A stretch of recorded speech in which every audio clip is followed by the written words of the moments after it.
In a market defined by uncertainty, where every second counts, one opportunity can change everything.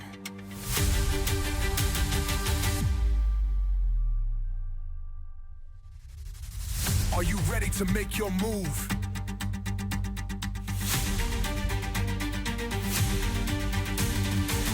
The time is now! Welcome to the Dream is Real podcast. Hi, and welcome back to another episode of the Dream is Real podcast. This is the place to be if you are looking to buy, sell, invest in New York real estate. Before we begin, don't forget to like, share, subscribe, and turn on your notifications so you never miss an episode. Today, we are welcomed with a couple of our agents from Dream Select Realty, and we are going to discuss pricing strategy. So a lot of times we like to price it low and let it grow, as they say, or you can list it at value. And we're going to talk with Alt and Gwen and myself today, and we're going to tell you how we actually come up with this stuff. So Gwen, I'm going to kick this over to you first. When you're sitting down with a client, right, and you want to list that house, how do you get them to go in with your idea of pricing it low and letting it grow, or list it at value?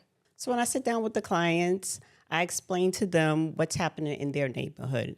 I talk to them about the houses that have recently sold and the ones that are currently listed, the ones that are currently active, and let them know that we're going to try to come up with a price somewhere in between that fits their property.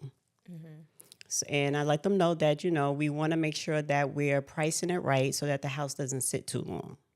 Right. So when they're actually looking and you sit down with them and they're like, oh, well, I want 650, right? And we know that the house can probably get them 650, if not better. But we want to list it at a lower number. Are they okay with that? So meaning like if You go in and you list it at 600 instead of 650. So and they're like, no, but I want 650. How do you get them to buy into your concept of listing it low and getting additional visibility in, getting more people in to come and see it? So it depends on the strategy that we're going with. If we're going with listing it low so that, once offers start coming in, people will start to, bid higher, then I explain it to them that way. So it all depends on like the strategy that we've discussed and how we want to handle it. And like I said, based on what's going on in the neighborhood, it may be better to list it a little bit lower to get people in there and get them interested, and hopefully offers will come in. Yeah, and I think it also ties into the condition of their home as well, too, right? We want to know whether or not is their home already completely renovated, meaning that somebody that's coming in already sees everything that they want in the home and basically ready to pay premium dollar for the home, or is it in a condition where they might need to do some fixes, maybe make some small modifications, whatever the case might be, to kind of get the value up. And if that's the case, then that's really going to determine whether or not we can really go with that. Let's start a little bit lower and then, let it grow kind of strategy. Because main thing is that with the way the market's going right now, buyers walking in, again, if they see their dream home in your home, they're ready to pay premium dollar. If not, they're definitely going to either try to negotiate and maybe offer you what it's worth. And then in an ideal world, you do want to get, market value, or at least the most you can get out of the property. But if your home is not in that top condition, it's also going to drive whether or not we should start low, right? So if it is in that condition where it needs fixing, then I think it probably makes sense to go a little bit more on the lower end at that point, right? Because people are going to come in, they can see the potential in the home. If many people start seeing the potential, it should start to generate a lot more offers that are coming in. And at that point, if we start a little bit of a bidding war through the buyers that are coming to look at your home, even though we started low, by the time we turn around and get a few offers, it's really going to get you back to the value that you're hoping to get. Yeah. I know we had a listing in Islip, and the guy wanted I think it was about 650. And we listed it at like 580, 575, something like that. Don't quote me exactly. But by the time he actually turned around, and within the first 14 days, after the first 2 weeks of open houses, we had a good 8 to 10 offers sitting on the table for him. And majority of them were all like a good $70,000 over asking.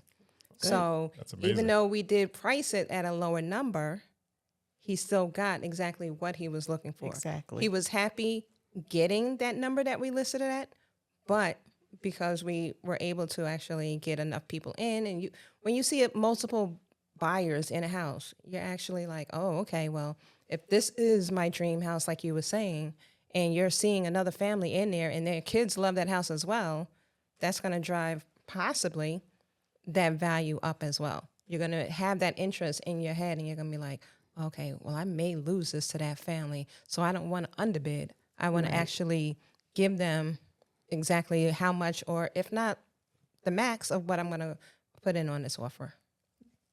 Right. So question was, that buyer, that seller, was he, did he fight you on pricing it lower even though he wanted more? Like, how did that play out? How did that? He didn't actually. He did not actually. He came in, we sat down with him, and we sat at the table, and we came to him first, and we was like, okay, this is what the market is in your town, right? This is what homes are going for. There was another home right down the street that had been sitting there for a while. So we sat down with him, and we was like, okay, what are you hoping to get out of this? And that's when he came back with a number, and we was like, okay, so we see that, and you could potentially get that.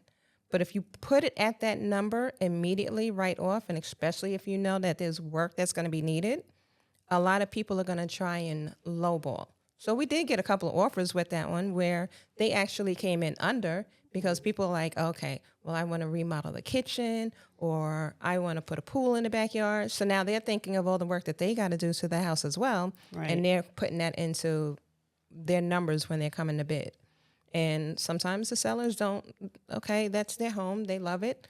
They don't, they're happy to move. They're happy to sell it to you. But to hear what you need to do when you're going to move into it by putting a pool in there or putting a shed or something else, it really doesn't benefit them one way or the other.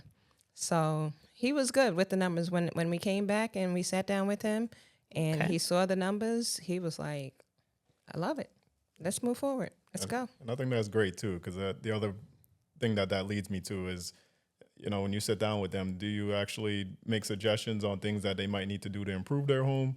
Because it sounds like in that situation, the home was already doing great, and the people that were coming in were also seeing potential on what they could do. So I feel like there's also a good in between line of saying you should do some things to kind of help your ROI on the property versus, you know what, even if you do these things that might help the ROI, the people that are coming in might not appreciate it and see the same value that you just put into it. Exactly. So sometimes it's better to kind of leave it as is. So, just I guess trying to tap into when you had that conversation with them, did you touch on that at all to say, or did they ask you any questions on, hey, maybe my kitchen's a little outdated. Should I update my kitchen? Or I haven't redone my bathroom since I moved in. Should I potentially look into redoing my bathroom? And if they do ask those kind of questions, what's the right approach, at least from the Dream Select perspective? Ex LeVar. No. But a lot of time it's going to actually depend on the work that needs to be done. So if you have a bathroom that is really messed up and part of it is not functioning, yeah, you might want to do some work to that bathroom. But you don't want to go crazy and overboard with something and spend thousands of dollars because, like you said, you may not get that ROI back on there. So you can turn around and spend $15,000 to $20,000 on a brand new bathroom remodel, and somebody to come in and say, I don't like this white and black. I want it white and gold, and rip up all of the tile work or all of the faucets and the fixtures and everything that you just did. So was it worth it? You just spent $20,000. Was that really worth it? So I would say in most cases, if it's functioning, if it's working for you, especially if you're still living in that house, like with these clients, they were still living there. So it wasn't an empty house. So we had them just do little cleanups. Like, okay, you got a couple of stains here. You might want to touch this up or something like that. But we didn't have them go crazy and remodel anything inside of the house. Yep. That's a good point. I think that's something that definitely should talk to someone about when you're getting ready to list their home. Just like the little fix-ups, like you say. You don't need to go all out and do like a whole rehab or anything. Just, make it look move-in ready, clean it up nicely, clean out closets, and, because people look in closets. I've seen people look in Yeah, no, refrigerators. 100%. People are huge on Yeah. closets. Yeah, Yeah, so they be up in everything, the cupboards really and everything. they Yeah. do. Every So little corner. just Let's see make what you're everything eating for neat. dinner tonight. I love how you Yeah, talked about the exactly. paint because I've definitely had some buyers that walked in and first time, right away the first thing they're looking at is checking the ceilings to see if there are any stains in there, and those things like that stand out right away. That's gonna instantly turn them away. So I Right. think those are like great points to like really kind of point out and make sure that they're touching on. Definitely. So, so we've discussed the pricing strategy. So let's get into like the first 14 days, like, actually after that. Say there are no offers. The house has been listed for like 20, 21 days. There are no offers. How do you go about, speaking with the seller now and telling them, hey, we have to do something. We might need a price adjustment. Maybe we need some, different marketing or something. What are your thoughts on that? So, in the real estate world, we do call that first 2 weeks the golden window, right? So if you're not getting any offers within those first 2 weeks, good chance that you do need to revisit your pricing strategy. There could be other things, but more times than not, you're going to end up looking at the pricing, right? Because what is it that the clients usually care about more than anything? Is this home worth what I'm about to pay for it, right? So at that point, I think it really makes sense to have that sit down and just really have that hard conversation to say, hey, you know what? Maybe we do need to restructure the pricing a little bit. And you can sit down and start to go through those exercises again, whether it's, checking some of the more, checking some of the active listings, checking some more of the expired listings again, seeing, if anything's changed within those last few weeks. But mainly it's really just trying to figure out where that sweet spot is. And unfortunately, within that first 2 weeks, if you're not getting a bunch of offers, more than likely you didn't land on the right number initially, and it might not be too far off. Again, it really depends because sometimes with homes, it just needs the right person to really kind of come in and see the value in that property. But if you really want it to sell quick and really get that true value out of it, if people didn't see it within that first 2 weeks, good chance is that we didn't really, make the best choice on the numbers and need to come back to it again. At least that's my perspective. That is a good chance, and it is a good point. I don't want to say sometimes it's not always the number that may not work for them. Maybe that particular buyer who is actually interested in it just hasn't come in yet. Yep, You know what I'm very saying? true. Maybe the marketing hasn't hit them right. Yep. And sometimes if you tend to leave it there a little longer, you may get somebody that comes in on that, say that 30th day or that 40th day, right? Who now they're in a position where they need to get out and these numbers are right within their budget. So now they actually go in and they put in that offer for it. It gives them the stuff that they need, the amount of rooms, the bedrooms, all that information, and the pricing is right for them. So sometimes you get into that situation as well where it's not necessarily that one person that was like, oh, this is my dream house, but this is my next house. Very true. Yeah, then to me, it also like leads down that trail where, if you do start getting offers after that 2 week window, there's always potential that offers might come in under what you valued the home at. Definitely. And then that's an interesting question. When that does happen, how do you consult with your seller to say, what, it might be okay to go a little bit or accept this offer that's a little bit under, or do we push that away and say, hey, no, we did the right thing. The home's at the right value. Let's hold out a little bit. So just kind of figure out how can we touch on that strategy, how can we touch on that strategy after that 2 week window? I think that's a hard conversation to have, especially if there's a seller who is like, no, I want this amount, but we only getting offers under that. So that's definitely a hard conversation to have with them. And I think the best way, or I don't know if it's the best way, but one way of handling it can just, be able to explain to them well, this is some feedback I got, like I always try to ask for feedback because that's where you're really going to know what's going on in the buyer's head. So if you have feedback from buyers and then, like you said, looking at the prices in the neighborhood again, what's going on, the trends, and it's a hard conversation to have, but like you say, could be needed.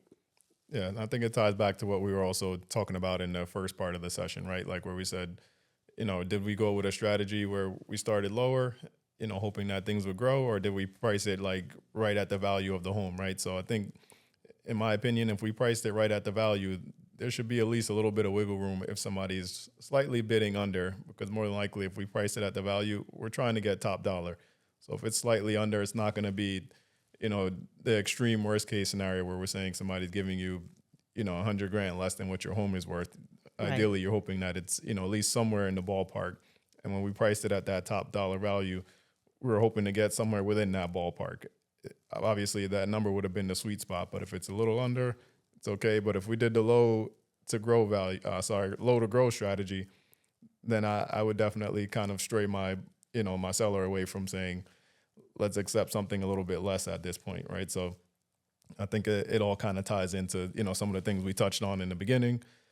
And, I guess kind of bracing yourself too at that point, right? Because if you do go with the low, and trying to grow strategy, definitely we're going to be avoiding any offers coming in under, that mark that we set. But on the other side, we definitely have room to kind of negotiate and go along with it. Definitely. So, so much probably we can say about strategy and helping sellers list their properties. Anything else you can hit on, Kim, with that? Sorry, Go ahead. Kim. No, go ahead. I was gonna say, definitely other crucial things to talk about is like, location is everything, right? So Yes. depending on where their home is located is really going to be a big driving factor, right? Because some people that are coming to look at homes really care about how close is public transportation, how close am I to shopping areas? If you got kids, what school district am I in? And all of these things right there really play a factor into the strategy, right? Because if you're in a desirable neighborhood with a like really desirable school district, that's a huge positive that you can actually tack on to say, hey, you know what? Your home is definitely going to get top value because everybody's looking to get into these neighborhoods. Like, so I think that at least from my perspective, that's one of the big things to really talk about as you're coming up with that strategy for what the price might be. Sorry, Kim, I know I had cut you off before. No, you didn't. Stole your question.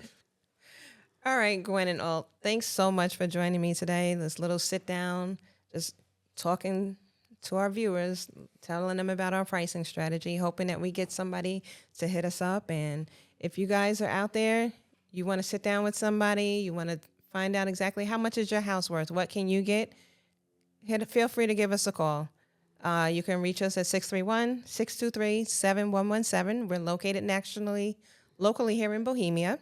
If you enjoyed this episode, don't forget to like, share, subscribe, turn on your notifications so you never miss the next episode. Don't forget to follow us on Instagram and TikTok at Dream Select Realty, on X at Dream Select Home. You can reach out to us on HomeTeam at dreamselectrealty.com if you have a story to tell. And don't forget, the dream is real.